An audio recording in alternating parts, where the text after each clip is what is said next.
So, Fika is basically a coffee break.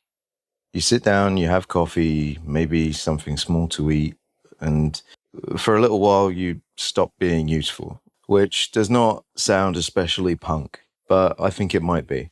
So, this is me talking about something that I've already forgotten. I'll be completely straight up with you. I'm reading from notes because I experience thought largely in peaks and troughs.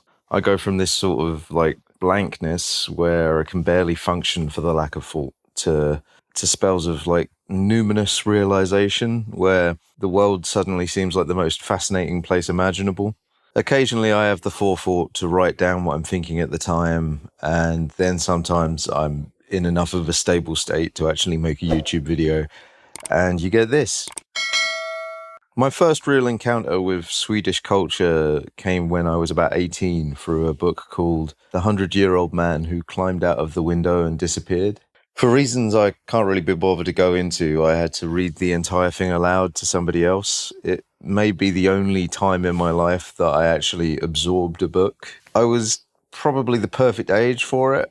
It was full of eccentric characters making odd decisions and behaving in ways that didn't seem particularly sanctioned by society, but also weren't all that harmful. There was no rebellion in the dramatic sense. It was more like an extended argument in favor of individuality, moving through the world according to a logic that was recognizably your own, even if everybody else found it baffling. A few years later, I found myself engaged to a Swedish woman.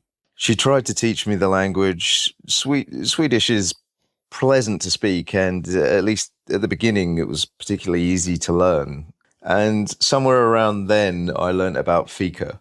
Fika is one of those words where people give you a slightly knowing look when you say it, like, oh, yeah, Fika, like as if there's some very deep philosophy behind it.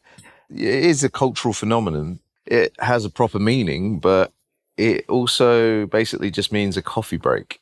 You stop, you have coffee, maybe tea, cake, maybe a bun or a pastry, something little to eat. It might be social, but it can also be solitary. The important bit is that you stop. It really is just about stopping properly. The word fika itself may come from something quite silly. The Swedish word for coffee is kaffe, and an older version was kaffe. Through backslang, which is basically just switching sounds around, kaffe became fika. So this culturally meaningful practice may be named after somebody effectively saying coffee backwards. There is also something called Fikensprech, which literally means fig language, but that's a completely different language game and has nothing to do with the origin of Fika. It's just, I mean, that's worth mentioning in anyone's book that fig language exists. I like it when playful slang becomes part of the language proper.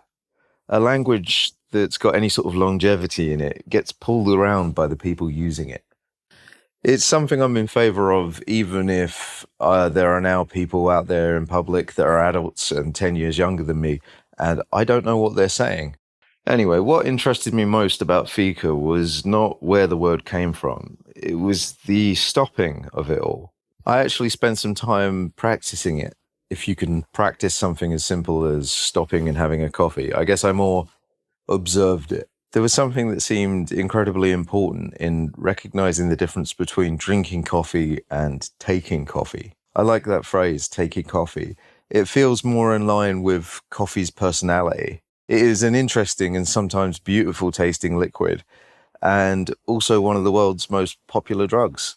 Anyway, what I discovered was you can't necessarily sit down and command your brain to cease all activity, but you can make coffee, put a small edible thing next to it, and sort of focus on those for a while. They act almost like a mantra, something small and simple that you can focus your mind on for a set amount of time. Something to eat and drink that's compelling enough to just tell you that this is what we're doing right now. Not work, not admin, not 5 minutes of scrolling while standing over the sink. This. My practical recommendation for Fika would be if you can see a keyboard, you are probably doing it wrong. You don't have to leave the building, but get away from your workspace. Ideally, get away from devices in general. Let the body and mind know that we're doing something else right now. Because most of the ways that we rest these days are really just a change of input. We stop working and we start scrolling. We take a break from one stressor and open up another. I've not got a particularly old dad, but one generation up, and my dad is old enough to remember somebody coming into a room and saying, "Turn off the radio so we can have some peace."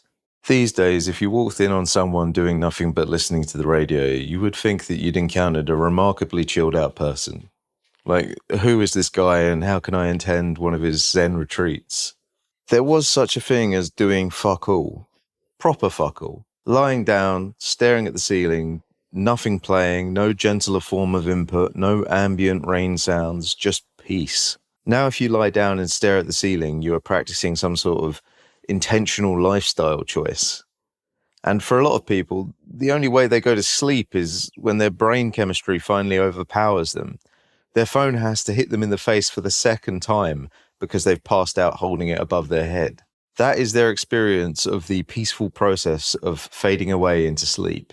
I don't know if it's actually true that we have less free time these days. There have definitely been eras where people had far less. What I think is true is that the modern world takes time from us twice. First through work, travel, obligations, admin, then through what those things do to our attention. Anticipatory stress, using our phones constantly, never resting properly, not sleeping, not even trying to sleep, and constant reminders of the notion that every minute has to be used to somehow further ourselves, that no minute can just be used living. I spend roughly a third of my life asleep, and I would say I spend about a third of the time that I'm awake worrying that I'm not using my time well. The other day I actually had a dream where all that was happening was I was sitting anxious on a holiday and I was just anxious that I was using my time on that holiday badly. It was a dream. I could have been fucking getting shit-faced, but instead I was sitting there worrying that I was using my time badly. Almost everybody agrees that using your phone less would be good, that quiet matters, that rest matters, that your attention span should be protected. But it is shockingly rare to meet someone who actually does anything about having that opinion. I think it could easily explain why so many people have become interested in routines of writers and artists. There is a growing obsession with famous people's routines, especially morning routines, and they're often treated as though they are like the route to the person's success. The ones that I find interesting are the ones where people protect some strange and apparently unproductive part of the day. Ursula K. Le Guin would lie in bed for about 45 minutes at the beginning of the morning and just think. Her first act of the day was not to act. She woke up and remained where she was. Nothing had yet been allowed to establish the rhythm of the day on her behalf. Hunter S. Thompson famously had long breakfasts and an elaborate way of sort of ramping up to the day. He wrote about one breakfast that included bacon, sausage, eggs, coffee, key lime pie, Bloody Marys, milk, crab rangoon, and several lines of cocaine, which I did not include when I tried the breakfast for myself. Might as well tell you about that briefly. I was in a period of my life where everything had become quite predictable, and I started doing slightly odd things just to interrupt it. Nothing dangerous, just odd things. One day my girlfriend called me up, asked if she could see me. I said I couldn't because I was busy. When she asked me what I was doing, I had to say that I'm eating Hunter S. Thompson's breakfast. And then I did. She came round, watched it. That relationship didn't last much longer. Hunter S. Thompson is probably a terrible person to use as an example in a discussion about sensible routines. But there was something about the way he entered the day. He did not wake up and immediately become useful. He slid gradually from sleep into breakfast, from breakfast into reading, from reading into whatever came to his mind next, usually. Then there's Virginia Woolf, who wrote about having a morning ruined by telephone calls. She said she had wasted, and I quote, "the cream of my brain on the telephone." The cream of my brain.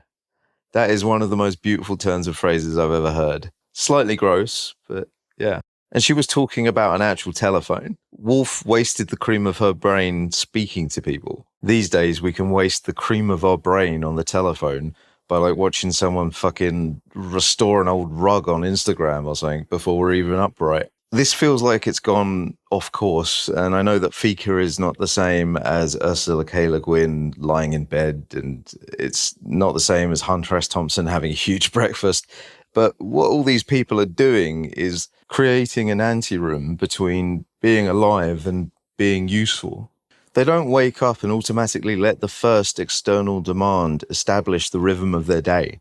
They observe a private pace. The routine itself is not the root of their success. It's being the person who genuinely protects that time. Eating Hunter S. Thompson's breakfast does not turn you into Hunter S. Thompson. Trust me, I've done the research. It just makes you really ill and single. Recently, I found myself using the word punk a lot. I don't really know where it's come from. I just started seeing certain things and thinking, yeah, that's pretty punk. And these were not things that you'd usually associate with the concept of punk. When you think punk, you probably think of leather, mohawks, safety pins, punk music, and a certain sort of intentionally anarchic behavior. But I had started applying it to things like quiet mornings and drinking coffee and going out for a walk without my phone. For whatever reason, I decided that I understood the word so well that I could just start using it for something completely different. But the more I thought about it, the more it sort of justified itself. At the end of the day, who decided that every silence had to be filled? Who decided that the day must begin immediately? Why does a coffee break have to justify itself by improving your productivity or your self-care statistics? Asking these sorts of questions is what's at the heart of punk. Even the possible origin of the word fika is a tiny form of permissionless invention, a little rebellion in the language that names another little rebellion against the idea that we have to constantly grind. None of this is revolutionary. And I guess that's sort of the point. Like, punk to me is not really about making a big show of rejecting the world. Sometimes it's just noticing that the world has arranged a small part of your life without permission, and punk is just arranging it back.